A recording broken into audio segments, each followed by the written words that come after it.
തെറ്റ് കണ്ടാൽ തെറ്റെന്നും ശരി കണ്ടാൽ ശരിയെന്നും ആരുടെയും മുഖത്തു നോക്കി പറയാൻ ധൈര്യവും ചങ്കൂറ്റവുമുള്ള ഒരു നേതാവാണ് വടകര എംപിയും യൂത്ത് കോൺഗ്രസ് സംസ്ഥാന പ്രസിഡന്റും കൂടിയായ ഷാഫി പറമ്പിൽ. അദ്ദേഹം ഇന്നലെ കോഴിക്കോട് ഉൾപ്പെടെയുള്ള പ്രദേശങ്ങളിലെ തദ്ദേശ സ്വയംഭരണ തിരഞ്ഞെടുപ്പുമായി ബന്ധപ്പെട്ട് UDF സ്ഥാനാർത്ഥികൾക്കായി ഒരു ഉഗ്രൻ രാഷ്ട്രീയ പ്രസംഗം നടത്തിയിരുന്നു. ശബരിമലയിലെ സ്വത്ത് കാക്കാനുള്ളതാണ്, കക്കാനുള്ളതല്ല എന്ന് ദേവസ്വം ബോർഡിനെ ഓർമ്മിപ്പിച്ചുകൊണ്ട് ഷാഫി പറമ്പിൽ ആഞ്ഞടിക്കുകയാണ്. സത്യം പറഞ്ഞാൽ ഇത്രയും വലിയ ഒരു കൊള്ള നടത്തിയവരിൽ 2 CPM നേതാക്കളെ ജയിലിലാക്കിയിട്ടും അവർക്കെതിരെ ഒരു നടപടിയും എടുക്കാത്ത CPM-നെ ചോദ്യം ചെയ്യാൻ ആരുമില്ലാതെയായാൽ ജനങ്ങൾ വിശ്വസിച്ച് ജയിപ്പിച്ച ഷാഫി പറമ്പിലിനെ പോലെയുള്ള നേതാക്കളൊക്കെ ഒന്നുമല്ലാതാവില്ലേ? അങ്ങനെ ചിന്തിക്കാൻ ഒരവസരവും ജനങ്ങൾക്ക് കോൺഗ്രസ് നേതാക്കൾ കൊടുക്കുന്നില്ല. തെറ്റ് കണ്ടാൽ പ്രതികരിക്കും. പേടിച്ചിട്ടാണോ CPM നേതാക്കൾ ജയിലിൽ കിടക്കുന്നവരെ പാർട്ടിയിൽ നിന്നും ഒഴിവാക്കാത്തത്?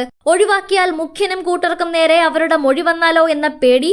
ഇതിനെല്ലാം ഉത്തരം മുട്ടുന്ന ചോദ്യങ്ങളുമായി ഷാഫി പറമ്പിൽ രംഗത്ത് വന്നിരിക്കുകയാണ്.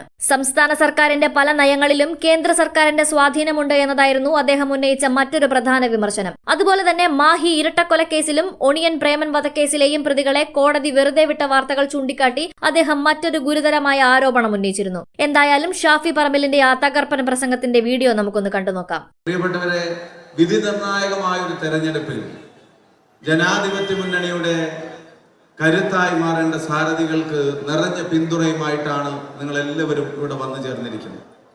കുന്നമംഗലം പഞ്ചായത്ത് ഉൾപ്പെടെ അനിവാര്യമായൊരു മാറ്റത്തിന് ഒരുക്കേണ്ട ഉത്തരവാദിത്തം ഏറ്റെടുത്തുകൊണ്ട് തന്നെയാണ് നിങ്ങളിവിടെ ഇരിക്കുന്നത് എന്നുള്ളത് നിങ്ങളിന്ന് മനസ്സിലാക്കുക.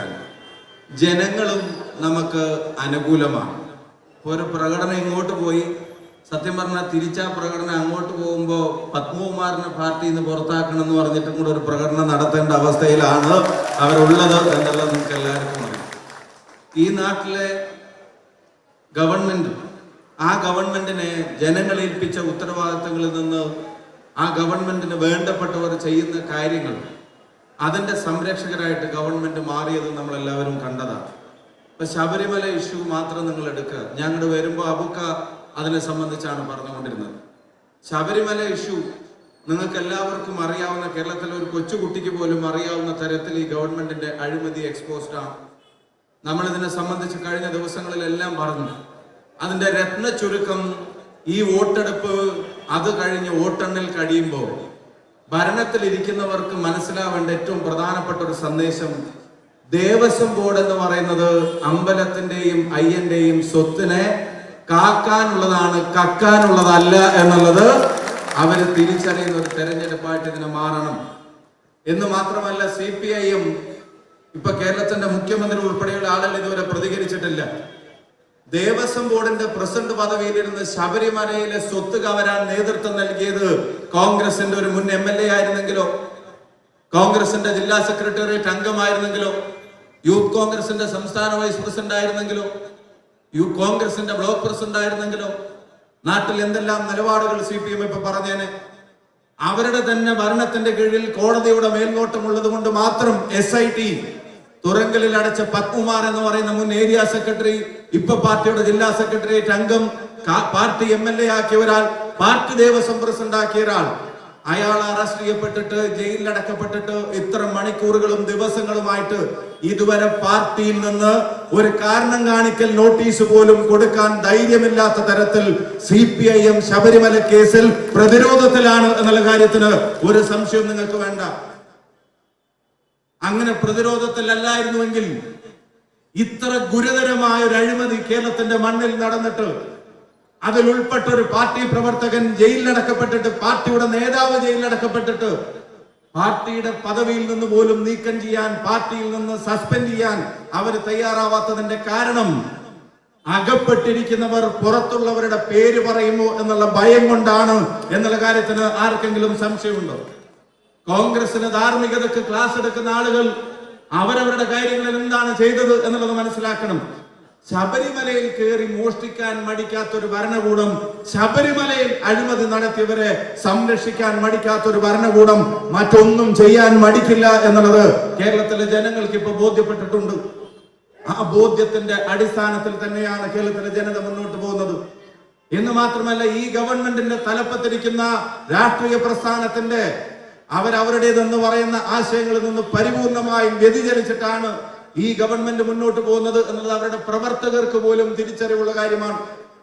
നിങ്ങൾ കണ്ടതാണ് PM ശ്രീ വിവാദം, നിങ്ങൾ കണ്ടതാണ് ഇപ്പൊ ലേബർ കോഡുമായി ബന്ധപ്പെട്ട കാര്യങ്ങൾ. നരേന്ദ്രമോദിയും അമിത്ഷായും നിയമങ്ങൾ ഉണ്ടാക്കുമ്പോഴത്തേക്കും ഇവിടെ ചട്ടങ്ങൾ തയ്യാറാക്കി കാത്തിരിക്കുന്നവരായി കേരളത്തിലെ ഗവൺമെന്റിനെ മാറ്റിയത് കേരളത്തിന്റെ മുഖ്യമന്ത്രിയാണ്. അവരുടെ ഒരു തരത്തിലുള്ള അതൃപ്തിയും അത് തന്റെ മേലെയോ തന്റെ സർക്കാരിന്റെ മേലെയോ വിടരുതെന്ന് ഈ ഗവൺമെന്റിന്റെ തലപ്പത്തിരിക്കുന്ന ആൾക്ക് നിർബന്ധമുണ്ട്. മോഡിയുടെ തൃപ്തിയേക്കാൾ വലുതല്ല CPIയുടെ അതൃപ്തി, അല്ലെങ്കിൽ ബിനോയ് വിശ്വത്തിന്റെ അതൃപ്തി, അല്ലെങ്കിൽ ഡി രാജയുടെ അതൃപ്തി, അല്ലെങ്കിൽ ആനി രാജയുടെ അതൃപ്തി, അല്ലെങ്കിൽ AYF ഉൾപ്പെടെയുള്ള ആളുകളുടെ അതൃപ്തി, അതുമല്ലെങ്കിൽ സ്വന്തം മന്ത്രിസഭയിലെ 4 അംഗങ്ങളുടെ CPIക്കാരായ 4 അംഗങ്ങളുടെ അതൃപ്തി, അതിനേക്കാൾ അദ്ദേഹത്തിന് പ്രധാനമന്ത്രിയുടെ തൃപ്തിയാണ് എന്നുള്ളത് കഴിഞ്ഞ എല്ലാ കാര്യങ്ങളിലും കണ്ടു.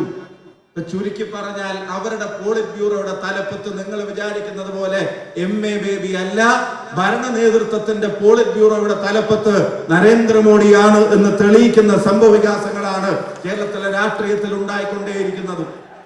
എല്ലാ കാര്യങ്ങളിലും നിലപാടത. ഇപ്പതാ ഇവിടെ പ്രകടനമൊക്കെ നടത്തുന്ന ആളുകൾ ജനാധിപത്യ അവകാശമാണ്, പ്രകടനം നടത്തട്ടെ. പക്ഷെ ഒരു കാര്യം നിങ്ങൾ ശ്രദ്ധിക്കുക. എന്താ ശ്രദ്ധിക്കേണ്ടത്?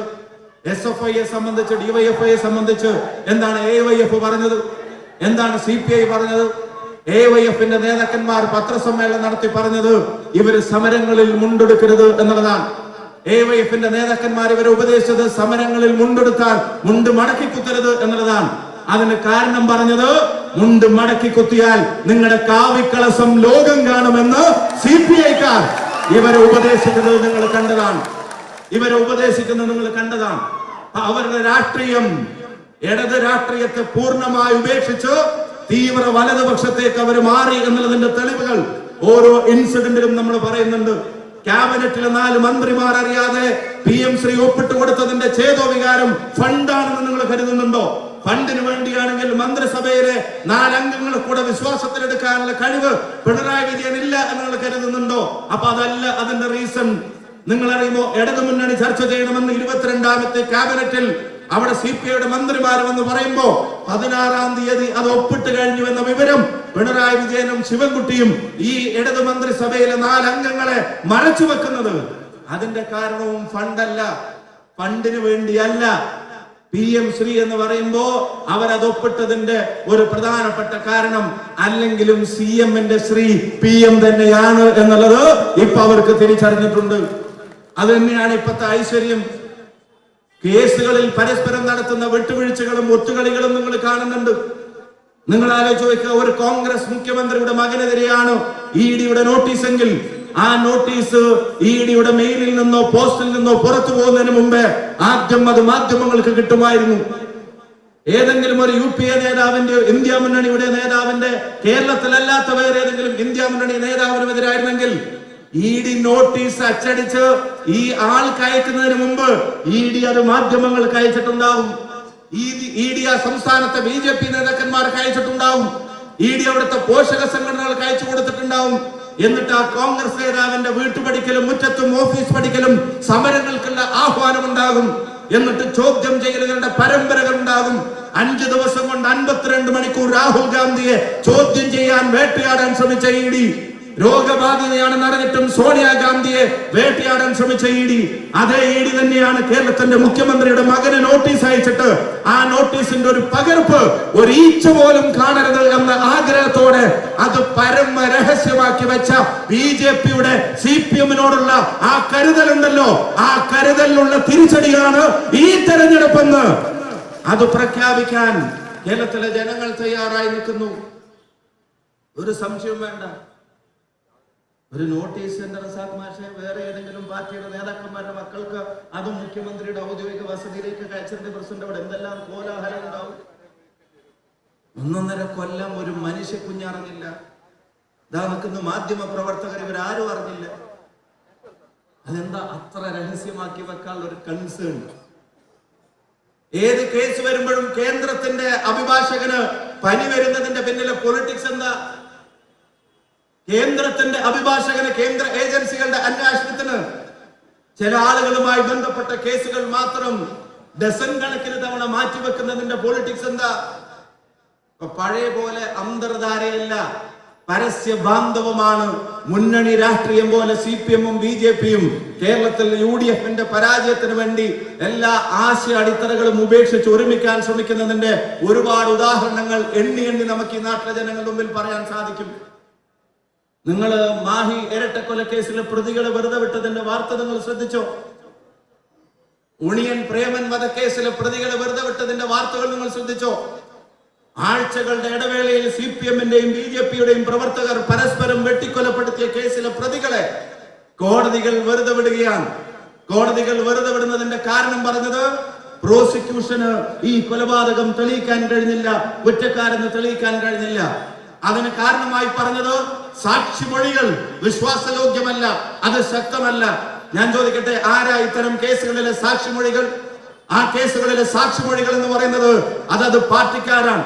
ആ കൊല്ലപ്പെട്ടവരുടെ പാർട്ടിക്കാർ, ഒരു കേസിൽ BJP-ക്കാർ, ഒരു കേസിൽ CPM-കാർ. അവരുടെ മൊഴികൾ ദുർബലമായി പോയതിന്റെ കാരണം നേതൃത്വത്തിന്റെ ഡയറക്ഷനാണ്. പ്രതികളെ പരസ്പരം വെറുതെ വിടാനുണ്ടാക്കുന്ന ധാരണകൾക്കനുസരിച്ച് ഈ കൊല്ലപ്പെട്ട കുടുംബത്തിന്റെ രക്തസാക്ഷി കുടുംബം കണ്ണീരോടെ കഴിയുമ്പോഴും കോടതികളിൽ അതിന് കാരണക്കാരെ പരസ്പരം സഹകരിച്ച് വെറുതെ വിടുന്ന രാഷ്ട്രീയത്തിലേക്ക് കേരളത്തിലെ പൊളിറ്റിക്സ് മാറിയിട്ടുണ്ട്.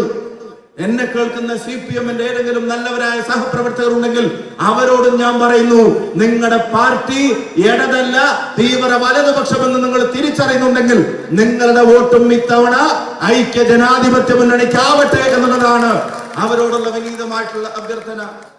അങ്ങനെയൊക്കെ സംഭവിക്കൂട്ടോ, സംഭവിക്കില്ല എന്നൊന്നും പറയാൻ പറ്റൂല. റസാഖ് മാഷ് ഞങ്ങൾ കൂത്തുപറമ്പിൽ ഒരു ഇലക്ഷൻ പ്രചരണത്തിന് പോയി. അപ്പോ പോളിംഗ് നടക്കുന്ന ദിവസം അവിടെ പോയി ബൂത്തിലേക്ക് കയറാൻ നോക്കുമ്പോൾ പറഞ്ഞു ഇവിടെ കയറാൻ പാടില്ല. അപ്പൊ സ്ഥാനാർത്ഥിക്ക് ബൂത്തിൽ കയറാം അല്ലേ? സ്ഥാനാർത്ഥിക്ക് ബൂത്തിൽ കയറാൻ കണക്കും കാര്യങ്ങളൊക്കെ നോക്കാം. പക്ഷെ അത് നോക്കണ്ട എന്നുള്ള നിർദ്ദേശം CPM തരികയാണ്. NSA അല്ല, അത് പറഞ്ഞു NSA അവിടെ കയറാൻ പാടില്ല എന്നുള്ള നിർദ്ദേശം. എന്താ കാര്യം? ഇവിടെ ഒന്നും നടക്കില്ല, ഇവിടെ കയറാൻ പാടില്ല. ഒരുത്തം വന്ന് പാറക്കലിനോട് പറഞ്ഞ വിധത്തെ ഇത് കൂത്തുപറമ്പാണെന്ന് ഓർമ്മ വേണം. പാറക്കൽ ചോദിച്ചു അതെന്താ ഇന്ത്യയിലല്ലേ എന്ന് ചോദിച്ചു. പാറക്കൽ തിരിച്ചു നമ്മുടെ വേണുവേട്ടനുണ്ടായിരുന്നു. അതിനുശേഷം നമ്മൾ എന്ത് കാര്യത്തിനാണോ പോയത് അതിന് പോയി അത് ചെയ്തു. തിരിച്ചിറങ്ങും ഒരുത്തം വന്നിട്ട് പറഞ്ഞു എന്റെ കാലിവിടെ ഇട്ടിട്ട് കൊത്തും എന്ന് പറഞ്ഞു. ഞാൻ ഇറങ്ങുമ്പോൾ എന്നോട് പറഞ്ഞു എന്റെ കാലിവിടെ ഇട്ടിട്ട് കൊത്തും. ഞാൻ പറഞ്ഞു പിന്നെ അത് കഴിയട്ടെ എന്നിട്ട് ഞാൻ പോണുള്ളൂ എന്ന് പറഞ്ഞു. അങ്ങനെ ചെറിയ വാക്കും തർക്കമൊക്കെ ആയി പുറത്തിറങ്ങി. അവിടുന്ന് പോലീസൊക്കെ വന്ന് എല്ലാം കൂടെ പറഞ്ഞു. നമ്മുടെ ഉത്തരവാദിത്തം നിറവേറ്റിയിട്ട് നമ്മൾ വണ്ടി കയറി പോകുമ്പോൾ എന്നോട് അവിടുത്തെ പ്രാദേശിക നേതാക്കന്മാർ പറഞ്ഞു ഇവിടെ ഒന്നും പറഞ്ഞിട്ടൊരു കാര്യമില്ല, ഇത് മറ്റേ ഗുണ്ടയുടെ ബൂത്താണ്. നമ്മുടെ ആൾക്കാർ പറയില്ല CPM ലീഗിന്റെ പ്രധാനപ്പെട്ട ഇന്ന നേതാവിന്റെ ബൂത്താണ്, അല്ലെങ്കിൽ ഇന്ന MLA-യുടെ ബൂത്താണ്, പ്രസിഡന്റിന്റെ ബൂത്താണ്, ജില്ലാ പ്രസിഡന്റിന്റെ ബൂത്താണ് എന്നൊക്കെ പറഞ്ഞ പോലെ ആൾക്കാരെ ബൂത്തിനെ പറയുന്നത് ഇത് മറ്റേ ഗുണ്ടയുടെ ബൂത്താണെന്നാണ് CPM-ന്റെ ചില ബൂത്തിനെ പറ്റി പറയുന്നത്. ഞാൻ പറഞ്ഞു അതിനെന്താ സ്ഥാനാർത്ഥിക്ക് ചോദിക്കാൻ പറ്റില്ല, ഇവിടെ ഒന്നും പറഞ്ഞിട്ട് കാര്യമില്ല. ചിലപ്പോൾ 200 വോട്ട്, ചിലപ്പോൾ 250 വോട്ട്, ചിലപ്പോൾ 400 വോട്ട്, ചിലപ്പോൾ 450 വോട്ടൊക്കെ അവർക്ക് ലീഡുള്ള സ്ഥലമാണ്. ഇവിടെ ഒന്നും പറഞ്ഞിട്ടൊരു കാര്യമില്ല എന്ന് പറഞ്ഞു. പിന്നെ ആവട്ടെ എന്ന് വിചാരിച്ചിട്ട് ഞാനും പോയി. പക്ഷെ വോട്ട് എണ്ണിയപ്പോഴാണ് മനസ്സിലായത് 90-95% പോളിംഗ് ഉണ്ടാവും. മരിച്ചവരൊക്കെ വോട്ട് ചെയ്യും. അവിടെ അങ്ങനെ പോളിംഗ് ഉണ്ട്. അപ്പോൾ ഞാൻ അവിടെ നിന്ന് ഇറങ്ങിപ്പോയി. പിന്നെ വോട്ട് എണ്ണിയപ്പോഴാണ് മനസ്സിലായത് ഈ കാല് കൊത്തും എന്ന് പറഞ്ഞവൻ വരെ നമുക്കാണോ വോട്ട് ചെയ്തിട്ടുള്ള സംശയം ഇല്ലാതെ 600 വോട്ട് ലീഡ് അപ്പുറത്ത് പറഞ്ഞ ആൾക്ക് പിന്നെ അവർ പറയുന്നത് ഒരു വോട്ടേ അപ്രാവശ്യം ലീഡ് ഉള്ളൂ എന്നുള്ളത്. ഇപ്പൊ കുറെ CPM-മാർ വോട്ട് ചെയ്യാതെ നടക്കില്ലല്ലോ.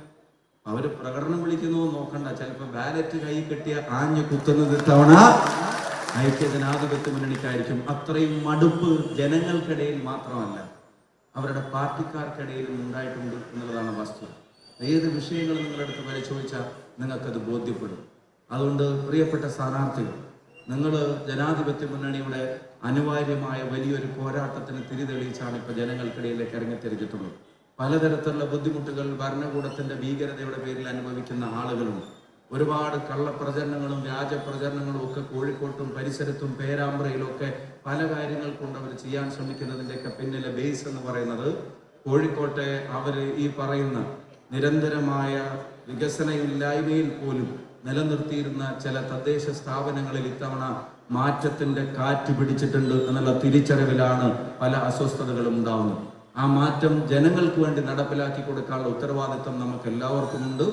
ആ ഉത്തരവാദിത്വം നമുക്ക് എല്ലാവർക്കും ഒരുമിച്ച് നടപ്പിലാക്കി മുന്നോട്ട് പോകാം. അതുപോലെ തന്നെ പ്രധാനം SIR-ന്റെ പേരിൽ BJP RSS-ന്റെ അജണ്ട നാട്ടിലെ വോട്ടെന്ന അവകാശമുള്ളവനെ അതിൽ നിഷേധിക്കാനുള്ള ശ്രമങ്ങൾ നടക്കുന്നു. നിങ്ങൾ ഒരു കാര്യം ഇപ്പൊ മാധ്യമങ്ങൾ റിപ്പോർട്ട് ചെയ്തു, ലക്ഷക്കണക്കിന് ആളുകൾ നേരത്തെ വോട്ട് ചെയ്തവർ, പല തെരഞ്ഞെടുപ്പിൽ വോട്ട് ചെയ്തിട്ടുള്ള സ്ഥിരമായിട്ട് ഇവിടെ താമസിക്കുന്ന ലക്ഷക്കണക്കിന് ആളുകൾക്ക് അവരുടെ രേഖകളുമായി വോട്ട് അവകാശം ഉറപ്പിക്കാൻ ഓടേണ്ടി വരും എന്നുള്ള വാർത്തകൾ പുറത്തു വരികയാണ്. അർഹതയുള്ള ഒരാളും അതിൽ നിന്ന് തള്ളപ്പെട്ടു പോവാതിരിക്കാൻ ഓരോ വീട്ടിലും വോട്ടൊന്ന് ചോദിക്കുന്നതിനോടൊപ്പം SIR-ന്റെ ഫോം കിട്ടിയോ എന്നുകൂടെ ചോദിക്കാൻ UDF ഇവിടെ ഉണ്ടാകും, UDF-ന്റെ സാരഥികൾ ഇവിടെ ഉണ്ടാകും. ആ ജനാധിപത്യ അവകാശങ്ങൾ കവരാനുള്ള അവരുടെ ശ്രമങ്ങൾ, ആ ശ്രമങ്ങളെ അതിജീവിക്കാൻ BJP-യുടെ RSS-ന്റെ അജണ്ടകളെ അതിനെ അതിജീവിക്കാൻ UDF കേരളത്തിലെ ജനാധിപത്യ വിശ്വാസികളുടെ വീട്ടുപടിക്കൽ ഉണ്ടായിരിക്കും എന്നുള്ള ഉറപ്പുകൂടി ഈ സംഗമത്തിൽ നൽകാൻ ആഗ്രഹിക്കുകയാണ്. കോഴിക്കോട്ടെ ജില്ലാ പഞ്ചായത്തിലേക്ക് മത്സരിക്കുന്ന ജില്ലാ പഞ്ചായത്ത് ഈ സാരഥികൾ ഒരു പ്രോപ്പർ ബ്ലെൻഡ് ആണ്, ഏറ്റവും നല്ലൊരു പാനലാണ് ഐക്യ ജനാധിപത്യ മുന്നണി ഇത്തവണ ഈ പറയുന്ന ജില്ലാ പഞ്ചായത്തിലേക്ക് നിശ്ചയിച്ചിട്ടുള്ളത്. പ്രിയപ്പെട്ട റസാഖ് മാഷും DCC പ്രസിഡന്റ് ഉൾപ്പെടെയുള്ള ആളുകളോടെയുണ്ട്. കോൺഗ്രസും മുസ്ലിം ലീഗും മറ്റ് RMP ഉൾപ്പെടെയുള്ള പ്രസ്ഥാനങ്ങൾക്ക്, പിന്നെ NCP ഉൾപ്പെടെയുള്ള CMP ഉൾപ്പെടെയുള്ള പ്രസ്ഥാനങ്ങൾക്ക് നമ്മൾ എല്ലാവർക്കും സീറ്റുകൾ അവർ അർഹിക്കുന്നതിനനുസരിച്ച് തന്നെ കൊടുത്ത് ഒരു ഫാമിലി പോലെ ഇപ്രാവശ്യത്തെ സീറ്റ് നിർണയ ചർച്ചകൾ എന്നോട് പല ചാനലുകളും ചോദിച്ചു, അല്ല നിങ്ങൾക്ക് റിബലിന്റെ മറ്റേന്റെ മറിച്ചന്റെ. ഞാൻ പറഞ്ഞു, ഇത്രയും കാലത്തെ ചരിത്രത്തിൽ ഏറ്റവും സ്മൂത്ത് ആയിട്ടുള്ള കാൻഡിഡേറ്റ് സെലക്ഷനും അനൗൺസ്മെന്റുമാണ് UDF-ന്റെ ഭാഗത്തുണ്ടായിട്ടുള്ളത്. അതെല്ലാ ഇടങ്ങളിലും അപൂർവം ചില കേസുകളുണ്ടെന്ന് ഒഴിച്ചു നിർത്തിയാൽ അപ്പുറത്തൊക്കെ റിബലിന്റെ ശല്യം കൂടുന്നു, ഇവിടെ താരതമ്യേന കുറയുന്നു എന്നുള്ളതാണ് അവസ്ഥ. അതുകൊണ്ട് തന്നെ മുന്നണി സ്ഥാനാർത്ഥികൾ, ജില്ലാ പഞ്ചായത്തിന്റെ എല്ലാ കാൻഡിഡേറ്റ്സും ജനങ്ങളുടെ മുമ്പിൽ ഏറ്റവും പ്രസന്റബിൾ ആയിട്ടുള്ള ഫേസ് ആണ്. ഇവര് ജയിച്ചു വരുന്ന ഒരു ദിവസം രാഘവട്ടൻ ഇവിടെ സൂചിപ്പിച്ചതുപോലെ ജനങ്ങൾ തീരുമാനിച്ചാൽ കോഴിക്കോട് ജില്ലാ പഞ്ചായത്തിന്റെ ഭരണസാരഥ്യത്വത്തിലേക്ക് ഏറാൻ പോകുന്നത് ഐക്യ ജനാധിപത്യ മുന്നണിയായിരിക്കും എന്നുള്ളതാണ്. അപ്പൊ അവിടെ പഞ്ചായത്ത് സ്ഥാനാർത്ഥികൾക്ക് പ്രത്യേക ഉത്തരവാദിത്വമുണ്ട്. ഞാൻ നേരത്തെ പറഞ്ഞ രണ്ട് കാര്യങ്ങൾക്കൊപ്പം മൂന്നാമത്തെ ഒരു കാര്യം കൂടെ, ഈ സ്ഥാനാർത്ഥികളുടെ കാര്യങ്ങൾ ഓരോ വീട്ടിലും എത്തിക്കേണ്ട ഉത്തരവാദിത്വം പഞ്ചായത്തിൽ മത്സരിക്കുന്ന നമുക്കെല്ലാവർക്കും ഉണ്ട്. അവിടെ ജില്ലാ പഞ്ചായത്തിന്റെ കാര്യം കൂടെ പറയണം. ജില്ലാ പഞ്ചായത്തിന്റെയൊക്കെ ഭരണകേന്ദ്രത്തെ തീർത്തും പൊളിറ്റിക്കൽ ആയിട്ടുള്ള ഫ്രണ്ടൽ ഓർഗനൈസേഷൻ പോലെ മാറ്റിയതിന്റെ പ്രയാസങ്ങൾ ഈ ജില്ലക്കുണ്ട്. അതിന് പകരം ജനങ്ങൾക്ക് ആവശ്യമുള്ള കാര്യങ്ങൾ പ്രയോറിറ്റൈസ് ചെയ്ത് കോഴിക്കോടിനെ ജില്ലയെ ഒന്നാകെ മെച്ചപ്പെടുത്താനുള്ള ഒരു വിഷനോട് കൂടിയായിരിക്കും ജില്ലാ പഞ്ചായത്തിന് ഒരു അവസരം കിട്ടിയാൽ ഈ ടീം നയിക്കുക. അതിന് കർമ്മധീരമായി നേതൃത്വം നൽകാൻ കഴിവുള്ള ആളുകൾ നമ്മളോടൊപ്പമുണ്ട്. ജനങ്ങളുടെ ശബ്ദമാവാൻ കഴിവുള്ളവർ നമ്മളോടൊപ്പമുണ്ട്. ഈ 28 സ്ഥാനാർത്ഥികൾക്കും ഐക്യ ജനാധിപത്യ മുന്നണിയുടെ പേരിൽ, ഈ നാട്ടിലെ സാധാരണക്കാരന്റെ പേരിൽ ഹൃദയം നിറഞ്ഞ വിജയാശംസകളും അഭിവാദ്യങ്ങളും ഈ വേദിയിൽ നേരാൻ ആഗ്രഹിക്കുന്നു. നിങ്ങൾ നടത്തുന്ന പോരാട്ടത്തിന് UDF-ന്റെ സഹപ്രവർത്തകരുടെ ഉറച്ച പിന്തുണയും ഉജ്ജ്വലമായ പോരാട്ടവും ഉണ്ടായിരിക്കും. ജനങ്ങൾ നമ്മുടെ കൂടെ ഉണ്ടായിരിക്കും. ഇനി വരുന്ന നാളുകൾ നാടിന് നല്ലതാവട്ടെ, നാടിന് നല്ലതാവാൻ UDF വരട്ടെ. നിങ്ങൾക്ക് എല്ലാവർക്കും എന്റെ സ്നേഹാഭിവാദ്യങ്ങൾ. ഈ സംഗമം ഔപചാരികമായി ഉദ്ഘാടനം ചെയ്ത ബഹുമാനപ്പെട്ട തങ്ങൾക്കും അതുപോലെ തന്നെ രാഘവൻ ഉൾപ്പെടെയുള്ള ആളുകളുടെ സാന്നിധ്യവും തീർച്ചയായിട്ടും നമ്മുടെ പോരാട്ടത്തിന് കരുത്തു പകരും. നിങ്ങൾക്ക് എല്ലാവർക്കും എന്റെ സ്നേഹാശംസകൾ. എന്റെ വാക്കുകൾ ഞാൻ ഉപസംഹരിക്കുന്നു. നന്ദി, നമസ്കാരം. ജയ് ഹിന്ദ്, ജയ് UDF. അടുത്തതായി ജില്ലാ കോൺഗ്രസ് സമിതിയുടെ പ്രസിഡന്റ് അഡ്വക്കേറ്റ് K. പ്രവീൺകുമാർ സംസാരിക്കും.